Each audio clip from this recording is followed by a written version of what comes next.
and welcome to the podcast where good trivia gets rewarded and bad lies are punished. This is What's the Fact? But will we catch the lies? Well, perhaps it's about time. I'm Warren Robertson. This is Ryan Whittle, and this is the podcast. Thanks for joining us. Thanks for doing my job. And it is about time. It is about time. Yeah, you did the whole job of introducing me and everything. It is a fascinating concept. Yeah, and thanks for joining us on this 45 to 50 minute thing. Yeah, yes. Look, it's a bit of physics, it's a bit of music, it's a bit of movies, it's a bit of basically anything that time affects, which is essentially, I suppose, everything. I hope we didn't both dive too heavily into Einstein. I had a bit of a go at it. You know, but like there's that go at diving into Einstein, you filthy animal. Yeah, I like it when lay people will attempt a brief history of time or something like that. You talk about like lay people like you and I. Yeah. And I didn't do it. I might one day still do it, but it's like they said it's like it starts well, and then before you know it, your brain explodes. So I've read a bunch of these books, right? Like a bunch of the kind of brief history of time of Stephen Hawking and Schrodinger's cat and whatever, and like, and then only basically understood them. Casual acceptance and understanding of this. So, I know the equal sign. yeah, that one I recognize. I know what's going on here. But it is an interesting topic. It is one that I certainly like, and I know in a kind of a grand story fashion about how these things work. Just don't ask me to do the maths. Oh. You know, I may die. But I believe it is your turn to start. So if you want to dive into Einstein. I will. I am diving into Einstein in a matter of speaking. And I will start off with a frightening equation. No, it's not frightening. It's just an element of the equation. I'll start off with my fact, and we can talk about what we understand about time as a thing. Because my fact is that in 1915, Einstein's theory of general relativity, he brought in a thing in the equation called the cosmological constant, and that was a placeholder, if you like, of the expanding universe. So you're saying this is the speed at which the universe expands. This is your fact. Yeah, and that is my fact. Yeah, that about the cosmological constants. So in general, I understand what relativity says, but I don't know. If you told me what does the E stand for in E equals mc squared, I don't know what that stands for. So I'd be kind of guessing. But what's interesting for me about your fact is you're essentially saying that in Einstein's general relativity theory, he was wrong. Because if he introduced the cosmological constant to mean that it's the expansion of the universe, as far as I understand it, there's two different ways at the moment scientists kind of look at the expansion of the universe. And the one is to say that it's speeding up. So that's not a constant, right? If the universe is expanding, it's speeding up. And the other way is to say it isn't speeding up, but time is slowing down, which is obviously the new kind of offshoot little culty scientist. What if it's merely our perception that the universe is speeding up because time is slowing down? Yeah, so that really fucks with us quite a bit. But it does mean that the expansion of the universe, unless Einstein was wrong, and I'm pretty strongly certain that he wasn't wrong. That relativity holds up to this day, and that a lot of our current physics is based off of relativity. It's kind of uses relativity as its base. So my feeling is if there is a cosmological constant, it's probably the speed of light, which is, which I suppose also changes depending on gravity, doesn't it? As far as speed of light, maybe, I don't know. Maybe speed of light is the constant. I'm going to say you're lying though, because I'm pretty sure that the expansion of the universe isn't a constant. Bugger! How did you figure? Well, you are right that I'm lying. But what's fascinating about it, in 1915, they still held to a non-expanding universe, a static universe, and that's the reason he brought in the cosmological constant. So I might fluff some of the physics, but let me give you some at least interesting theory here. It says in 1915, Albert Einstein published the theory of general relativity, and in 1917 constructed the first cosmological model based on his theory in order to remain consistent with a steady state universe. That means it was always here and it always will be. There's no beginning. What you're saying is he fudged it to sort of fit the steady state universe idea. Yes. I see. Okay. Yes, that So is. actually, he was wrong. Yeah, Einstein added what was later called a cosmological constant to his equations. Einstein's model of a static universe was proved unstable by Arthur Eddington. And then this is fascinating how they first got the idea of an expanding universe. Of course, Hubble is involved. You hear that name. The first direct observational hint that the universe was not static but expanding came from the observations of recession velocities, mostly by Vesto Slipher, combined with distances to the nebula galaxies by Edwin Hubble in a work published in 1929. Earlier in the 20th century, Hubble and others resolved individual stars within certain nebula, thus determining that they were galaxies similar to, but not external to, external to our Milky Way galaxy. In addition, these galaxies were very large and very far away. Spectra taken from these distant galaxies showed a red shift in their spectral lines, presumably caused by the Doppler effect, thus indicating that these galaxies were moving away from the Earth. In addition, the further away these galaxies seemed to be, the dimmer they appeared to us, the greater was their redshift, and thus the faster they seemed to be moving away. This was the first direct evidence that the universe is not static, but expanding. Shoo!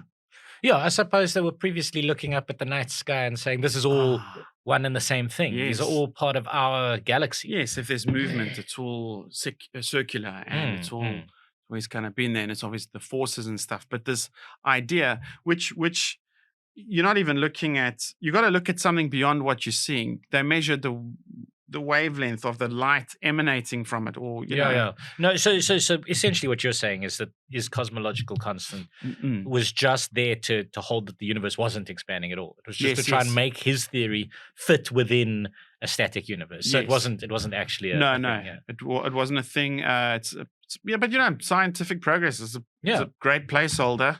Nice. And because of that, others could have stood on the shoulders of giants. Nice. But yeah, I mean, because actually it's this idea of time that's always been a puzzle for me. It's like, we know space.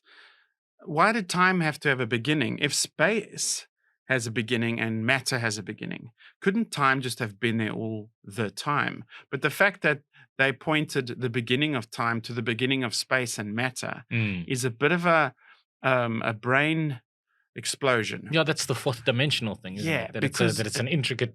means it can be measured, or it's an entity.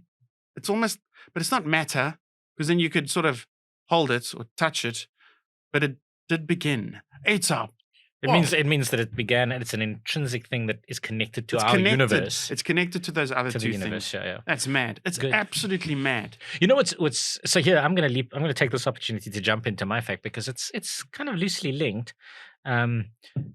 which is that scientists are now effectively, you know, we've got the traditional five senses, right? We've got sight, hearing, smell, taste, and touch. Yes. And scientists now say that there's another sense. They actually said there's a bunch, but for the purposes of this particular podcast, they said that there's another sense, which is our sense of time, and that they believe that we have a sense of time because what they did was they looked culturally at history, and they went, all cultures, no matter where they developed, all developed to perceive time in the same way.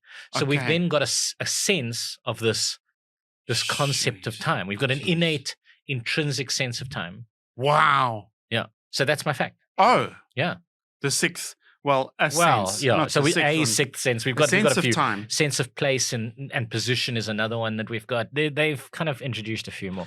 You're saying scientists have introduced. I'm saying studies have looked at history and looked at culture, and that was the kicking off, the starting point for the idea that we have this innate sense of time.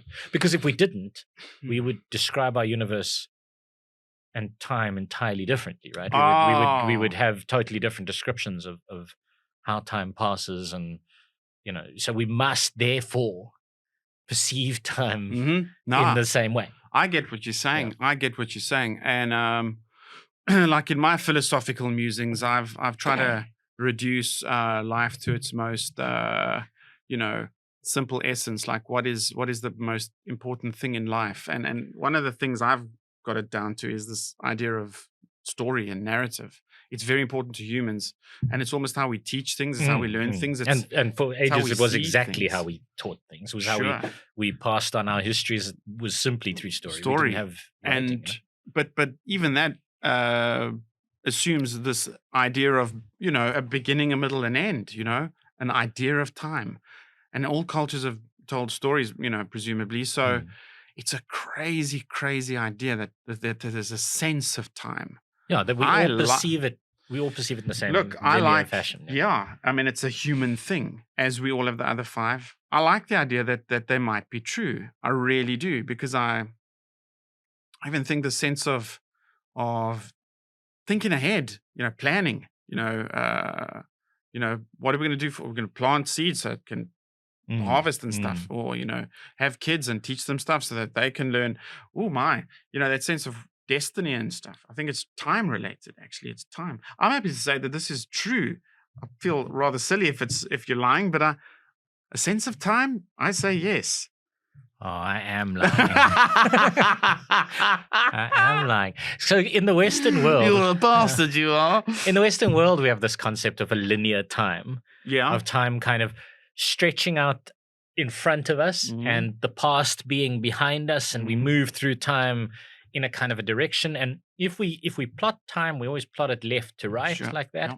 But different civilizations through history have perceived time entirely differently, and the language that we speak alters how we conceptualize and speak about time, and the spatial metaphors we use to describe time. So, for instance, those who read language from left to right will tend to draw the movement of time from left to right as a linear straight line, whereas those like Hebrew and Arabic who do it the other way, will they've actually got an entirely reversed perception of the movement of time and which way time moves.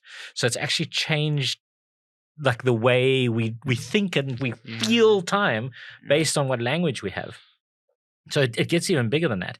So the Aymara, who live in the Andes Mountains in South America, consider the future to be behind them and the past to be in front of them, because they say we can see the front. We can see what we've been through. Oh my word. We can't see what's coming. So we're almost hurtling backwards, falling backwards through time rather than venturing towards it.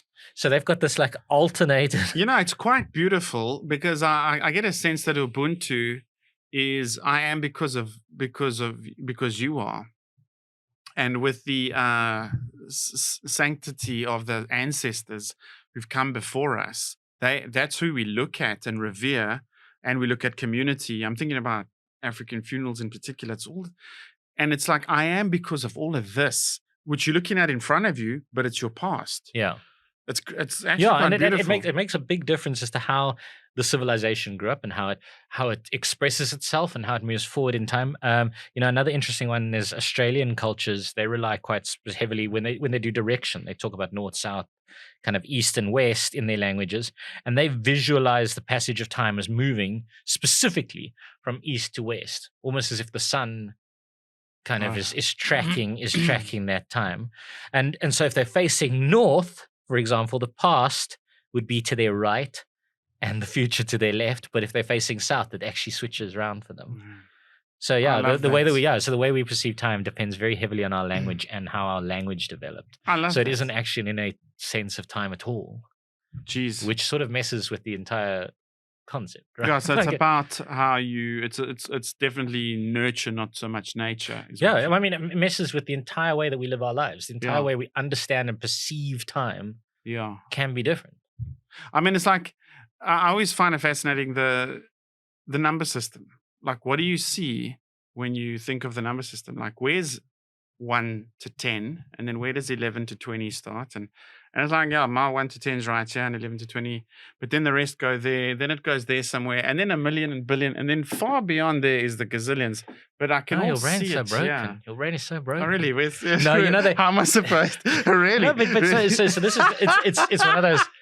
It's one of those interesting questions that they ask on the internet. Broken because I see numbers in a weird way. But so it's one of those interesting questions that they ask on the internet. They say, how do you calculate this sum? 40 times 38.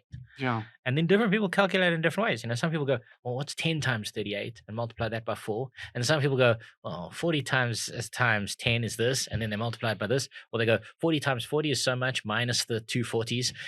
So people yes, people have an entirely different way. And it's really simple thing. You would think it would be pretty similar across the board, but it isn't. It's not that. And clearly, how we picture time is quite similar to how we do maths, and language and mathematical ability are also connected. So they found that, for instance, it's a big kind of stereotype and a joke, and you say sort of, oh, the Chinese people and Japanese people are really good at maths, and it turns out that the way that they write and the way that they speak enables an easier understanding, a very simple understanding of mathematics that doesn't happen in Western languages.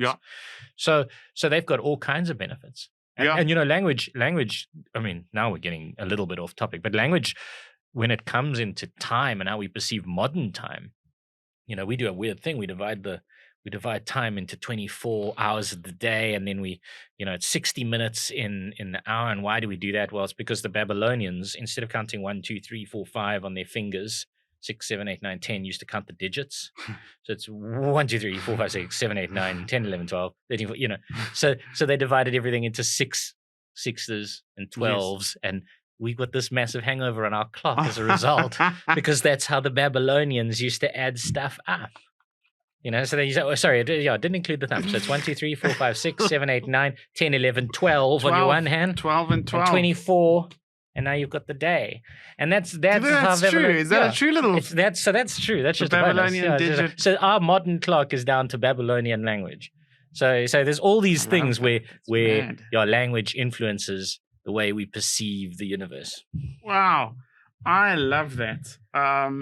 It's my turn. It is your turn. And we're still talking about man's idea of or understanding of time, and of course, like, in many ways, it's not a massive mystery about the fact that the sun rises and the sun sets. If you think you woke up somewhere 4,000 years ago, and because you didn't have our concept of stuff, would you cope? Well, I think you'd know the sun rises, the sun sets. There's seasons. Hopefully, there was 4, and when to plant, when to harvest, and stuff. But the measuring of time, man, that's very cool.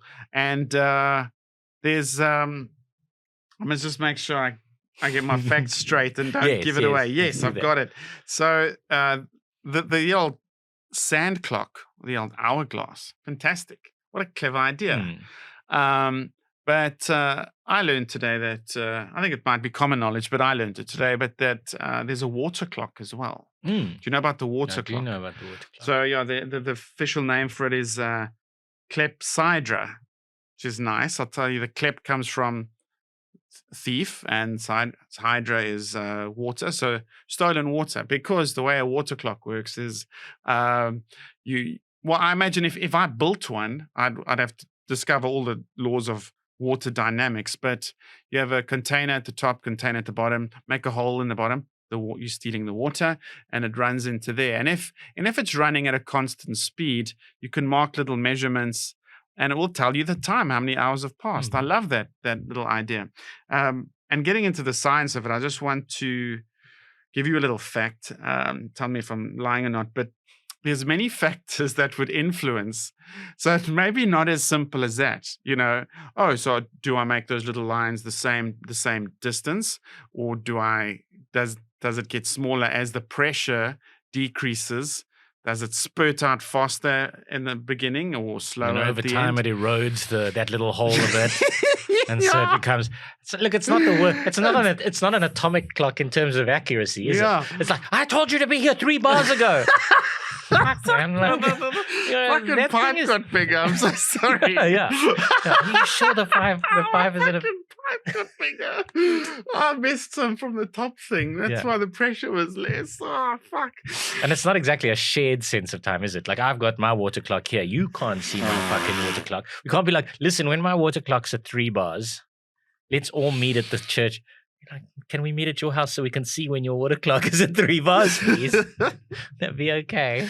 But what I learned scientifically is one of the things that will mess with the water clock is a thing called viscosity. That's the syrupiness of a liquid. And my fact is that temperature changes the viscosity of the liquid. And so if your water in your water clock changes by 1 degree up or down, that'll cost you half an hour a day. That's my fact. I think So, I mean, I get the concept, right? Like if it freezes, like in winter, people burn their cakes because they're like, fucking hell, it's taking fucking hours for this thing to leak a single bar. Meanwhile, it's frozen solid. Cake is burned in the fucking oven. Everything's a disaster. But it's less about it changing from a liquid to a solid, isn't it? Oh, fuck, it's blocked. Yeah, It's not- you're saying it just it's over time. So, I mean, maybe as it kind of progresses towards freezing, I'm sure there's a point where it's liquid and it runs, right? Like water, I don't think it's got a viscosity like syrup. I don't, I don't run my finger through 1 or 2 degree water and go, oh, look at it, it's dripping like lava out of my fingertip. It just doesn't happen. Mm. It's either melted or It's either liquid it's or frozen. it's solid. Okay, that's what you're saying. Yeah. And so are you saying a liquid water would have a constant viscosity? So what I'm saying is I think it's much less likely to affect. I think it's probably got a difference in viscosity, but it's like imperceptible to the human eye, kind of a constant. And I don't think it can affect you half an hour every 24 days. Who's sitting there timing this as well? Yeah. Look, I will tell you, it's not a change of state. It's still a liquid. It's not gone frozen like an ice. Because you're saying it's going kind of, it's getting thicker. You're saying the water gets thicker because before of a it change in freezes. temperature. Because of a change in temperature. God, this is fucking me up because this is a thing you should know as a human being who's lived 40 years on this planet and who's like, I've swum in 2 degree water. It was exactly the same as as a nice 7 warm degree, 9 degree. Indian Ocean. From my perception of viscosity in that water, it was not harder to swim in that water than it would be. I should know this. I should trust myself, but you doubt it. Why did it make your winky smaller though? Maybe it was because the pressure of the viscous fluid on your 2 degree. Listen, again, as I say, that's a matter of perception. If you've got a 6-inch penis and it shrinks to 4-inch, that's a big percentage. If you've got a 16-inch penis and it shrinks to 14-inch, you're not really going to notice without a ruler, are you? I'm just saying there's a reason. Fun I fact, don't ladies, notice. cold water does make your winky smaller. I'm just saying. Fun fact. And it's always cold whenever Ryan's naked. It's always very, very cold. Very cold. So this is fucking... So no, it doesn't cost you half an hour a day. There's no... Fuck you. Fuck you. No. I'm glad I gave your physics mind a conundrum. Is it physics? You made me Yes, doubt physics. the reality of my universe. Yeah, I gaslit your universe. That's what you did. Gaslit your universe. Your toxic masculinity came in when you started. My 2 degree penis gaslit your that's toxic right. masculinity. That's right. Yeah. Hey, bro, it's absolutely true. The hotter you make water, the more viscous it becomes. It also was More a surprise. viscous it becomes. Yeah. Doesn't that mean thicker? No. Yes. So the less viscous it Less becomes. viscous. Fuck. No, I'm doubting myself. I can tell you. Good, I'm glad. I can tell you it changes it. No, but I think that makes sense. I think the expansion of the But it can't molecules. be 1 degree changes. Yeah, 1 degree, half an hour a day. As much as that. Yeah. That's mind It's blowing. crazy. That you're so inaccurate. That is Shame. such a great fact. I No, love I it. mean, it's like crazy because in the morning it's cold. And they're like, okay, he's going to be out 4 o'clock. Yeah. Why Burn is- your cakes in the Why morning. is he out? It's 7 o'clock already. Where the fuck is he? Like, I'm sorry, but it's just Actually- been such a crazy weather day. hasn't it? Actually, on my warm clock, it's still 4 o'clock in the morning. I'm fucking early for work. Bro, it's just crazy. Yeah, I think the expansion of water because of the heating it up would make it a little runnier. Maybe when you bring it, maybe when it's colder and the molecules go But closer, that's got to blow your mind. Surely, it's runny. so why would you even Like own a syrup. water clock? Why would you even own a water clock? Like, because surely there's a sense of very time, right? pretty There is one. a sense of time. You get a sense, like, if somebody says to you, "What's the time?" You go, "I don't know, 1 o'clock." You've got a sense of time. Yeah, fucking there. That's I mean, fucking against midday. I can't tell you what the time is because the sun against- is in my eyes. That's right. Against what I said in my previous thing, you've got a sense of time, but it's within your own cultural whatever. You can work out. Basically, you can be like, oh, I don't know, sun's over there, must be about 1 o'clock. I've got a general idea. Somebody says, wait an hour for me. You'll wait an hour, and then you'll start being like, where's this guy? So you do have a sense. So people must have been pissed off with those clocks. I mean, they must have been Yeah. absolutely like the worst technology you can buy. Fucking Mustafa down the market sold me this piece of shit. Like, it says I've been in the toilet for the last 4 hours. It's no way. In first Olympics, the 100-meter sprints came in at 49 minutes and 30. At 4 bars and 1 quarter. And the next day, hot day, came in at 3 bars, new record, world record. It was the FedEx. The FedEx down the race. Shame. Yeah. Not nice. Amazing. But yeah, that's the old Klepsydra. But also, I suppose it depends. It depends on whether you're watching the clock. Right? Because I watched Pot Never Boils, and your perception of time is dependent upon your awareness of time. Yeah. You know, they use that thing they describe. They say, time flies when you're having fun. Ooh, yes. So when you're not aware of time, it goes much faster than when you're aware of it. Oh, fuck. Like, and it's a thing. When you're waiting for the pasta water to boil, it's just not. But exactly. But you walk away. And it's all you forget about it and you come back and it's instantly burnt. Instantly burnt. I had that situation recently. I tried to make an oxtail. I stepped away for what I thought would be a 10-minute phone call, exactly right. Came back, sauce is burnt. Anyway, but so this perception of time, this awareness of time, and this like the speeding up of time when we aren't aware of it. Studies from 2016, and here's my fact, have discovered exactly why time flies when you're having fun, and there's a physiological reason for it. Yeah. Like an actual chemical reason. Yeah, no, I definitely think you're telling the truth there. I'm a highly sensitive person, which means I don't think. Which means you cry watching YouTube videos. If I were to tell you what it's like being highly sensitive, you might think that I'm somewhat bipolar because the highs are highs and the lows are lows. Is this what you tell your girlfriend when you come in 30 seconds? I'm highly sensitive. I'm so sensitive. And don't touch me there. So I can understand bipolar. I've never been diagnosed with it myself, but it is that, and I can tell you that happy times, you get really happy, and then it's over. Well, as you described. I'm not sure where you're going with this, if I'm honest. Like, this doesn't sound like science to me. Yeah, but no, I think you're just trying to feel out whether I'm lying or not. I think you're telling the truth. No doubt you're telling the truth, because I've no doubt it's physiological. I think it's hormonal, or there's a chemical. It's an endorphin thing. And I think literally endorphin, what's the drug? Speed. You take speed and things happen faster.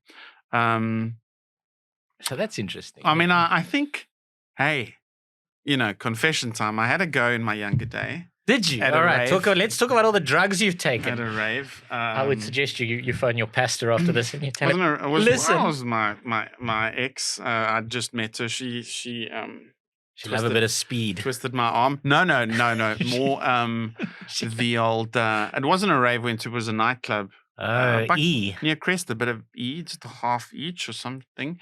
And then a friend said, you'll notice that time goes very fast when you happy and then when you come down you feel a bit shitty, but when you're happy it's like sounds like a terrible drug. It's 3 hours, but it feels like 20 minutes, and then you get the extended awareness of the sadness. That sounds awful. Anyway, so you're saying it's true. Definitely. Yeah, so it is true. These studies showed that dopamine, which is the neurotransmitter and hormone that helps us feel happy, is in fact the culprit. What they showed is that the dopamine neurons in your brain region, known as the substantia nigra pars compacta. Yeah. Hey, how's that for fucking type of the brain that I had to write down? Substantia nigra pars compacta. It alters the perception of time. Stimulating or inhibiting these cells makes mice behave as if they're moving faster or slower. More specifically, boosted dopamine activity slows down the animal's internal clock, lending them to underestimate time intervals, essentially meaning that time speeds up for them. So they underestimate how much time has passed because... Anyway, so there you go. So time. So you're right. Dopamine messes with things. No, you immediately want to go application. How do I make this work for my life? As creative writers, you and I don't think we work at a steady rate from 8 to 5. I think there's very crazy short bursts of great excess energy. Once again, a sort of a bipolar type comparison.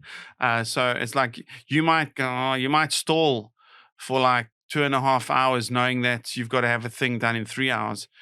But you're thinking about it in your subconscious. That's what I like to tell myself. But in that last half an hour, boom, boom, boom, and there's excitement. And you think that's because you're getting tense and excitement is happening, and then suddenly you got this dopamine kind of and happy like boom, and then you're like, shucks, I'm doing good work, yeah. Jeez, look at me, I'm amazing. But yeah, so they've shown now that like dopamine in your brain. So if you mess up the dopamine in your brain, and you lower in its ability to create dopamine, which ultimately, like long-term drug use, for example, there's some studies that have hinted that can permanently depress your dopamine ability to create dopamine for yourself. So that's why you kind of increasingly need more and more and more and more and more of the drug. Yeah. That can then ultimately make you more present. Can slow down time, and you're going to be sad the whole time. Okay. But your life is going to seem incredibly long. But I mean, if you want to motivate yourself and you've got to do a task, maybe the thing to do is to do something that makes you happy beforehand, or build up that thing. Phone a friend, or nail your dick to a plank and tell yourself you can only take the nail out. Finished. Watch a right-wing YouTuber or something. Yeah. Make you really angry. Watch a Ben Shapiro video. That shit did. But yeah, just get cancelled. Shit. Yeah. Okay. Now, Ben Shapiro would never like to openly cancel anyone because he's constantly complaining people are trying to cancel him. So that's okay. That's the nice thing about right-wingers. You know, your Ben Shapiros, your Jordan Petersons, your Gareth Cliffs. They can't go out of their way to cancel other people because they keep claiming it's a bad thing because people keep trying to cancel them. Gareth, I haven't seen much of him for a long, long time. No, nobody has. Has he still got his Cliff Central? He does. And he's got about, I don't know. Watch Cliff Central, folks, every weekday from... No, don't. I'm joking. Don't. Watch I haven't watched every Tuesday. Apparently he is doing that. I don't really listen, like the rest of the country. It is, in fact, my turn, and I'm just scouring my muesli box. I've got it. I found it. Where do you find all the cereal boxes to write your facts on? That's what I want to know. Because you always, every week, you got a new cereal box. Do you eat that much cereal? No. Just I try and do the recycle thing. So the way that I recycle is by digging through other people's garbage and using their cereal boxes. No, when I finish the cereal, I put it in the box. So when I've got time, I undo the box and I stick it in a box so that in another box. So you've got a box full for all the other boxes. Yeah. Then I make notes on cardboard like this instead of using other paper. Yeah. But what I'm saying is, how many boxes do you eat every week to make sure you've got enough note paper? That's you've got to surely be eating 3 or 4 boxes of cereal a week. Because that's a box of lots cereal. of things come in boxes, like toothpaste. I'm blatantly ignoring the obvious sexual innuendo in that particular comment. Like, I'm not even interested, Ryan. I'm not. Speaking of sexual innuendo, ready for my third fact? Yes, please. Well, I'm going to go very sort of poppy and talk movies because we're talking time, and I wonder if you're familiar and enjoyed the his name's Linklater, Richard Linklater, the Sunrise, the Before trilogy. What did they call it? Before Sunrise, Before Sunset, Before Midnight with Ethan Hawke. I'm aware of them because of the movies, yeah. Yes. Did you ever watch the movies? No. It's a romance thing. You quite like them, if I recall correctly. Yes. Because you're sensitive. Yes. Yeah, I think there's 2 things that hit me quite. I'm being quite vulnerable. The first was your father, and the second one was your wife.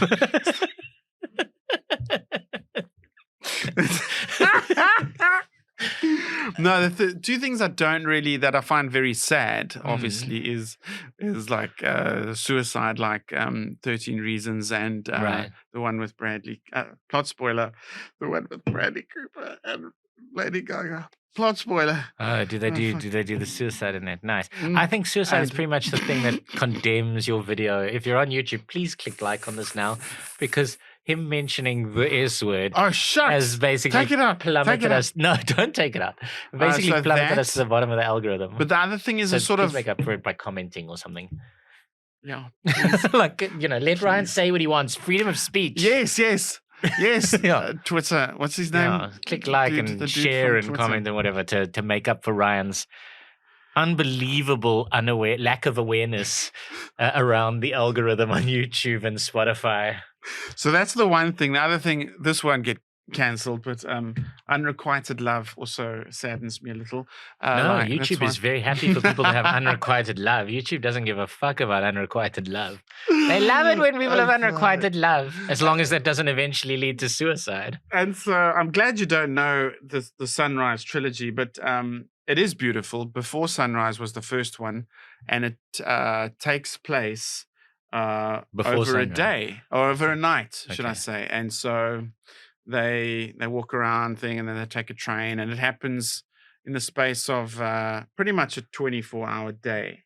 What's nice is if you film that movie here, it would have an interesting first 6 or 7 hours. If you filmed it in Cape Town, first 6 or 7 hours, everything's open. You can go to the Woolworths at the engine garage, and then after midnight, you have to go to Pirates Observatory, and that's the only place that's open. Oh, Plumstead. Yeah, sorry. Cape Town's best kept secret, man. Yeah, you have to go to Pirates because it's the only place that's open until 6 a.m.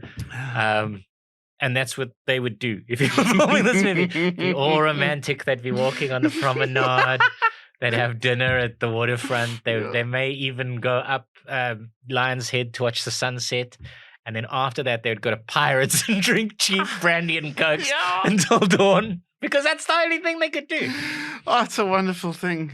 Oh, no, wonderful. Cape Town's best kept secret, man. Yeah. Dance Floor only closes at 4. Yeah, we're not sponsored by them. We just like them. They would, hey. Hey, we should approach them. So then 9 years later, they decided to get the cast together, and they did another story of 9 years later. And my fact is that it mirrored or modeled the same format. It took place over 24 hours. And this one was called what? Before Sunset. So this wasn't during the day? Yeah, during the day. So before sunrise, before sunset. So this one was all days with the things that they did. If you come to Cape Town, there's lots you can do all day. You can go have cable car.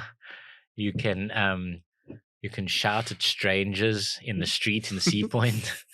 I've had that happen before. You can go to Long Avenue. You can buy cocaine and get mugged. Oh, yeah. Long nice. Street. Long Street. Is a long street. Yeah. And that you can do after midnight as well. You can buy cocaine and get mugged in Long Street after midnight as well. Yeah, there's some very nasty muggings. Not muggings. like really selling the city. Just don't go to Long Street. No, it's not nasty. It's just silly. It's like a dude came up to me and my colleague the other day and while said, you were on Long Street? Yeah. Buying cocaine? And No. Okay. Actually, buying a Pedro's chicken burger coming out of which is just like cocaine. And then also not a sponsor. And he was like, do you want to buy this bag? It was just a black rucksack. It's like, no thanks, my colleague said. No, feel it. It's lovely. Feel it. And he pushed it against her. But that's a great trick. Because while you saying then he's helping himself. Pickpockety stuff. It's classic. It's like a magic trick. Yeah, I mean, listen, I like to believe that those of us who moved down from Johannesburg, we're savvy to that shit. Like, we wouldn't fall for that like a... My harmonica was stolen. Was it? Pocket, yeah. Really? Yeah. On that same night? Or? Yeah, that same feel my bag night. He felt, little did I know he was feeling my bag. Your mouth organ. My mouth organ. He pinched it. So I've ordered another one. I mean, that could be a nickname for your penis. Depending on how accepting your girlfriend is. Anyway. Do you remember my my fact? I don't know what the Before Sunset and After Sunset movies are about. Okay, Before Sunset is about all day before the sunset, and After Sunset is about and it all stars Ethan Hawke, and it's all beautiful and it's all lovely and it's true. It's all true. That's I don't know why. Before Midnight, 9 years later, they did 3. Isn't that lovely? I still got to watch Before Midnight. I've watched bits of it. That doesn't sound useful. But listen, this fact is great. It's really lovely. people have the internet. If they had ever been interested in these movies, they know the truth. They know this fact. It's not like there's a surprise or anything. So put us out of our misery quick. Okay. It's a lie. It's filmed in the first one is sort of over a period. I don't know if it's 24 hours or 12 hours. I think it's kind of ish. Maybe meets her in the morning and then they spend the night together and then it's morning, then they go. So I think it's no more than 24 hours, the first one. The second one is the idea is that it's real time. It's as if it's a it's not shot like a documentary, but it's happening in real time. What was that movie about the assassination that was real time as well? Did it have Johnny Depp in it? I don't remember. Can't remember. It's a real time movie. 1.5 hour movie that was real time. Yeah. And then of course there's 24, which was the season that was allegedly 1 hour per episode. Oh, really? 24 hours. Yeah. Really? Yeah, that was a big. I always get confused. Kiefer Sutherland. Oh, I think I always get confused between him and who's the other guy that looks a lot like Kiefer William Sutherland? Dafoe. No, but I think it's Kiefer Sutherland anyway. It's my friend Justin Nolan. So you're saying it's like the 48 hours ones, the zombie movies. It's 48 hours. Oh, it's another 48 hours. Another 48 it's 48 days now. It's 48 months later, or whatever it is. It's the zombie ones. So yeah, for fans this is those zombie movies, but for love. Yeah, it's zombies for love. Yeah, but that's not. I bet you it's not love. I bet you at the end they have to separate and never see each other again. It's too beautiful. You don't want to do the spoilers. Yeah, it's beautiful. I want to watch the third one and I want to rewatch the second one because the first one it's mostly just conversation. But it engages you and hooks you. The second one, I thought, God, did they do another one? Then I just and then I couldn't stop watching. It was so beautiful, and I watched till the end. I failed my maths, and I was kicked out of university. Essentially, your fact is just, I love this movie series. It's kind of just sort of about time because it mentions the time thing in the. It's not really about time at all, is it, Ryan? Well, my research into this fact started with what stories do to time and how that messes with time. Some movies are over a lifetime of a person. I think I'm going to move on, and some before we spend any more time talking about this movie. Speaking of movies that have to do with time, you did a movie one. I did a movie one, and mine is about time bandits. You ever see Time Bandits? I haven't. I know that there's a band and I love their one song.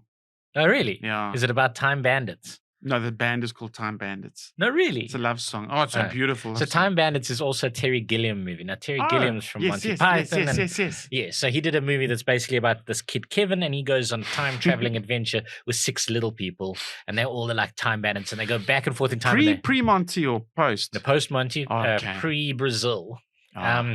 But pre, 12 Monkeys. But anyway, so they jump about in history and they steal things from famous people. That's essentially what the movie is. You haven't seen it, so this fact is going to be as useful to you as your fucking Before Sunset.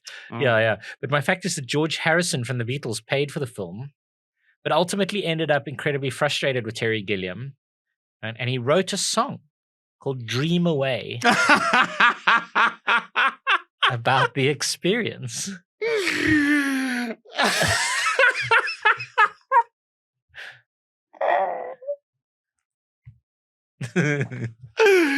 That's so funny. It's such a beautiful fact. I don't think it's true. Because from the Monty Python documentary, I recall George Harrison funding one of the Monty Python movies. Life of Brian, that's right. So you're saying you also funded I'm saying he also funded Terry Gilliam. Yeah, he funded Time Bandits. Yeah, it was a movie. Yeah, it was a movie. It was because, essentially, what I'm saying is no studio wanted to fund it. So they, again, went to the well of George Harrison. And Terry Gilliam went to the well of George Harrison. He said, listen, you paid for the Monty Python film. Will you pay for Time Bandit? Look at it. It's about Kevin and the 6 little people, and they jump through time and they steal things from famous people from history. Will you pay for it? And George Harrison said, yes, that sounds delightful. But my fact is that further than that is that he then became so incredibly frustrated with Terry Gilliam that he wrote this song called "Dream Away," where the lyrics were all about his experience of dealing with Terry Gilliam on that film. Gee, wow. I wonder what you're doing here, if it's true or not. It is like George. He would do that, and he would also write a song about it. But did he make a habit of funding movies? Because I think his name's on the credits of Life of Brian as possibly the executive producer, which is great. But did he fund more after that? Maybe he did. Maybe he was the old let's go to George. And if he did he then write in a song about how frustrating the experience was working with Terry Gilliam? That's really the key part. Yeah. That's really the most important. Time Bandits. Yeah, I'll say yes. I was going to say no because. Do you want me to read you the lyrics? Will that help you? Yeah. Okay. Yeah. Orion IK, Orion IA, Orion IK Ula. Kela Ula Ui, Orion IK, Siatilia V show. But then he's got lyrics like Midnight Sunshine, Silent Thunder, Sky as Black as Day, Only a Dream Away. Then later, waking while you're still deep sleeping, finding you're not here, watching a dream appear. Tumbling through 1,000 centuries, you don't know where you'll land. It's so dark in mythology, treasures of history to be found. Near the legends of time, all the handiworks remain there, only a dream away. So these are some of the lyrics. There are more. Okay, I think I've got my answer. Yeah. I'm going to say that this is all true, but this was maybe written for the movie, not because he was disappointed by the movie. That's my final answer. Your fact is... So you don't think he was disappointed by the movie? No, I never said he's disappointed by the movie. He was disappointed in his experiences. Yeah, but this is written out of... this was written for the movie. Does that make your fact true or false? Because I'm saying... It doesn't really change anything. If it was written for the movie... Okay, well then your fact is true, and this was written for the movie. Are both those statements true at the same time? Yeah. I mean, is that your final answer? I'm saying it's true. They're both true at the same time. So that's exactly right. He wrote this. He wrote this for the movie. You're reading it made me go, it sounds like he wrote it for the movie. Yeah, he wrote it for the movie. But you see, what's quite clever is in a 2011 documentary, right? So George Harrison Living in the Material World, which was directed by Martin Scorsese, by the way. Okay. They do this interview with Terry Gilliam, and he looks back on it and he kind of recalls his time doing the production of Time Bandits.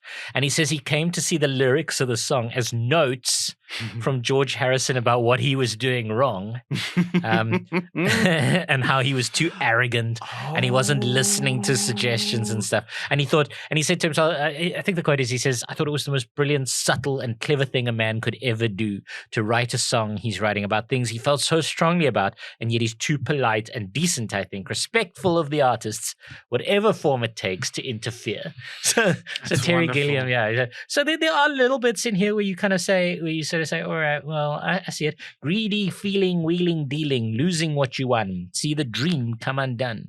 Stumble you may with the elementary. Lucky you got so far. All you owe is apologies. You see, okay. Yeah. So he's saying like George Harrison. Well, Terry Gilliam believes it's true. Whether it was actually George Harrison. I hope he made his money back. That's all I'd like to. It made a fantastic profit. It's a massive cult hit. Oh, yeah, fantastic. I mean, it's absolutely immense. Is it a movie? It is a movie. Time Bandits. It's very much, the 1980s had a lot of these sort of strange sci-fi movies like Willow and Legend, and Time Bandits is another one of these kind of odd.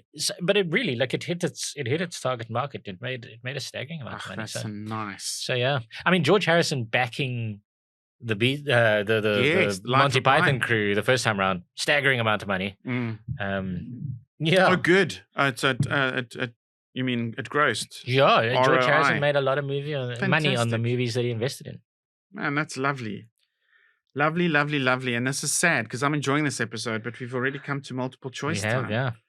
I went from movies, now I'm going straight into pop songs. Good. But Time is a lovely one. And I've got lyrics here, and I wanted you to tell me which artist sang the song. Was it... I'll give you the answers. Was it The Cure, Hootie and the Blowfish, Depeche Mode, or Cyndi Lauper? Here are the lyrics. Time take their red and blue, wash them in the ocean, make them clean. Maybe their mothers won't cry tonight. Time take their red and blue, wash them in the ocean, make them clean. Maybe their mothers won't cry tonight. Is it The Cure, Hootie and the Blowfish, Depeche Mode, or Cyndi Lauper? Oh, I'm going to get so much hate for this, but honestly, Depeche Mode and The Cure are the two bands that I think are most overrated in the history of rock music.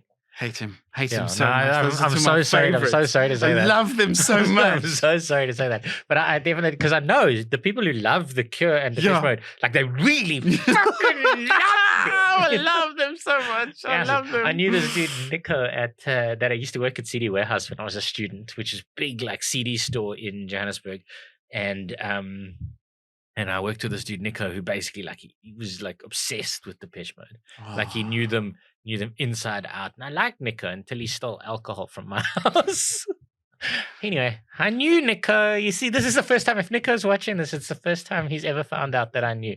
The joke Yeah. was always like they crossed boundaries, Depeche Mode, and so with our Afrikaans friends, I think they couldn't pronounce it so nicely, and there was like Depeche Mode in the beginning.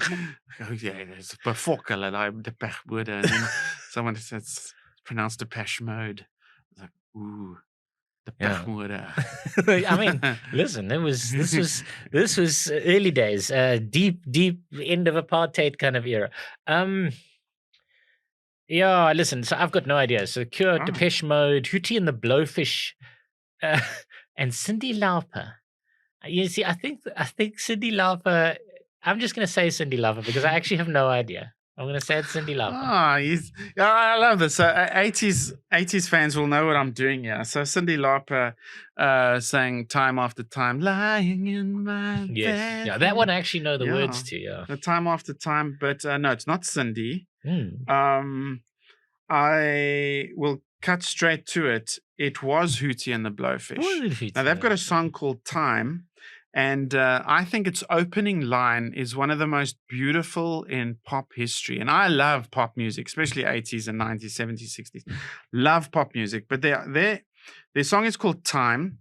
And the opening line, which I thought would be too easy, so I went a few verses down. The opening line is, "Time, why you punish me? Like a wave crashing into the shore." Sing it, because in my head I've got "Time, why are you punished?" That's like, them. That's all. That's no, I'm making it up. I'm literally just. I've heard Hootie and the Blowfish before. I try and get his beautiful bassy voice. Goes, "Time, why you punish me? Right. Like a wave crashing into the shore, you wash away my dreams." Very nice. Right? I saw them in concert in Roodepoort. In Roodepoort? Yeah, outside the Macro? No. It was four guys, I swear. Like I knew it was Hootie and the Blowfish the second I heard his beautiful voice. No, the old Roodekrans Amphitheatre. Did you ever see a concert there? No. It was stunning. No. It was just remarkable. So no, I came from a part of Johannesburg where if you went anywhere west of the highway or east of the highway, so bad. Like you never did. You stayed in your enclave. Your little Sinstillians enclave. That's right. Yeah, so there's like time while you punish me, like a wave crashing into the shore, you wash away my dreams. Nice. The picture that it paints is so beautiful. There's so many songs that are about time though, right? Famously Time by Pink Floyd. And then Time, there was that musical Time. Freddie Mercury he sang a song called Time for that musical. Oh wow. So there's anyway. Yeah. I haven't dealt with pop music for my particular fact. I've gone back to movies again. I'm mining that well. Lovely. Because I'm going to deal with another cult movie about time. Back to the Future. So close. But I mean, Back to the Future wasn't a cult movie. It was a massive blockbuster sensation. Yes. This one was more of a culty kind of movie. It was called Groundhog Day. I love it. It's one of my favorite of all time. Oh, really? So then you'll definitely know the answer to this one. I love that movie so much. Then they'll definitely know. Which of these facts about the cult movie Groundhog Day is a lie? Ooh. Now, 1. Harold A. Ramis, the director, estimated that Bill Murray's main character, weatherman Phil Connors, was stuck in the loop for 30 to 40 years. 2. Michael Keaton was initially supposed to play Phil, but he turned it down because he didn't understand the script. 3. The script was inspired by Anne Rice's book, The Vampire Lestat. 4. The song I Got You Babe by Sonny and Cher plays on the radio each morning when Phil wakes up. This was originally supposed to be Frank Zappa's hit Time Is Money, but Zappa refused. Man, these are beautiful facts because I haven't a clue and I love that movie. For so many reasons, I love it. I think it's psychologically so beautiful. the human condition, what the dude has to go through, all those phases. You know? The way he cheats a woman into bed at the Yeah. end. His reckless phase, and then he gets a kind of responsible. I fucking love that movie. It's beautiful.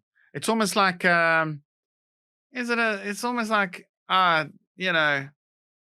like, this is going to be like shitty, but I was once very frustrated in my life. And then it was actually a religious person who said, as long as you're angry like that, as long as you have such unforgiveness, God's not going to come through for you. You know, and I think it was a bit gaslighty. So, I mean, one of the things that's so wonderful about the movie is they never bother to explain to you really why he's there. No. Like, why has this happened? What the fuck is going on? I love that. Why, Fuck, I love that movie. And I haven't a clue which of your facts could be a lie. I love the days are young and we both know. We'll find out. I have no idea which song it was supposed to be. Michael Keaton. I think that could be true. Bit of a dumbass for turning it down. Bill Murray was a genius to pull it off so nicely. And then the other two facts. So then it was Harold Ramis. He estimated Bill Murray's main character was stuck in the loop for 30 to 40 years. Yeah, I'm fine with that. Yeah, and then it was inspired by Anne Rice's book, The Vampire Lestat. That's an odd fact. Wow. No, I'm fine with it because vampires never die, and Lestat keeps coming back in. What was the movie that they made of? Interview with a Vampire. Interview with a Vampire is one of Anne Rice's books. Yes. The Vampire Lestat is another one. It's a separate book. They actually made a movie of it, but terrible one. He's in Interview. He's Tom Cruise's character. Yeah. He's Tom Cruise's character. Okay, I'm happy with that. That might be a weird red herring of yours. If it is, it's very clever.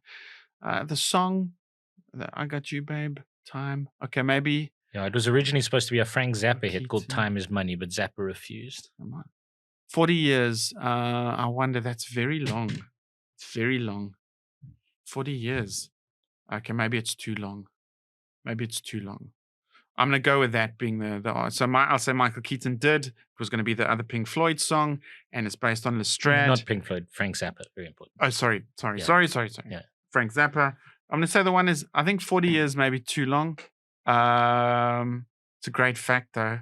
I have no idea what the answer is, but I think 40 is too long. I'm going to say that's the lie. It wasn't.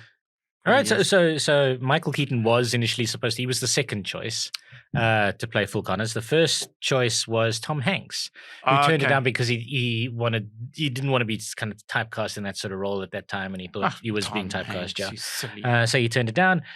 Well, his career's been fairly successful, so we can't really say he's made many mistakes along the way. And then. It was inspired by Anne Rice's book, The Vampire Lestat. Screenwriter Danny Rubin was reading The Vampire Lestat, and then what happened is he wanted to make it into a movie, but he realized it would be incredibly expensive to make a movie about a vampire that kind of moves through the ages and through history. Yes. It would be like this hugely expensive thing. So he thought, how could I do a time thing about a dude who's aging and learning, but keep it cheap? And he was like, trapped in one day. That's how I can do it. So he wrote the thing. The song I Got You, Babe by Sonny and Cher, which played on the radio every morning when Phil wakes up. Yes. It was supposed to be that movie right from the very beginning. That song right from the very beginning. It was it was written in the very first draft of the script as being the song that he wakes up to. And what's interesting is sing that lyric again that you sang. They say we're young and we both know. Won't find out until we grow. Won't find out until we grow. Like it's the perfect song, right, for that particular thing. It's absolutely you nearly brought me to. Anyway, so Harold Ramis did indeed estimate that Bill Murray's character was stuck in there for 30 to 40 years. There's never been any kind of clear thing about it. Yeah. Some of the other people have said that he was stuck there for 10 years, but in the original script, it said 10,000 years. Oh. So there's, so Harold Ramis really, as the director, I suppose, the way that he treated the development of the character was 30 to 40 years. So I suppose his is like the definitive kind of say about it. Yes, I agree. Yeah. With that his is the definitive say. Yeah, wow, that's a long time. I mean, I just love Punxsutawney Phil. That's the name of the fucking groundhog, isn't it? So that's a real groundhog. I want to go there. Apparently it wasn't shot in that town. Right. It was shot down the road. Was this a fact on one of our podcasts? So this is no. So this is absolutely no, it wasn't. No. But this is absolutely true. So it was shot in a different town because Punxsutawney's town centre is not particularly attractive. Yeah. So they went and they shot it in a nearby town, and as revenge, the town of Punxsutawney refused to allow them to use the actual Punxsutawney Phil. We're like, fuck you then, you sacks of shit. Fucking you don't film it on our town. We're taking away our groundhog and we're going home. Which is amazing. I think it's excellent. Anyway. This is that film with that dude crossing the street. It goes, Phil? Ned. And then, yeah. What is it? Jeffrey, is it Jeffrey Tambor? It might be. Otherwise, it's somebody who looks a lot like Jeffrey Tambor. He's well known. Oh, isn't it fucking hysterical? Yes, I love that movie. Wow. There we go. Who would have thought? We're out of time facts. Hey? We're out of time facts. That's the end of our podcast. Yeah, I would have thought this was such a fun episode. It was very nice. Wasn't this your idea? It was. Usually Dietz gives us these crazy ones, but it was like... But he's been on a lot of drugs recently. He hasn't at all. Yeah, maybe you were smoking a little bit something relaxing. Yeah, it turned out to be good. Bro, just think about it, man. Like time, bro. Wow. But anyway, guys, we've said a lot of the taboo things on YouTube now, so please do like, share, comment, share your fun favorite time facts. What's your favorite movie about time travel? Personally, I'm about to show my 7-year-old Back to the Future for the first time. Wonderful. But Joe, what's your favorite movie about time travel? Let us know. Tell us in the comments, and we'll catch you on the next one. Thanks for watching. See you soon. Bye.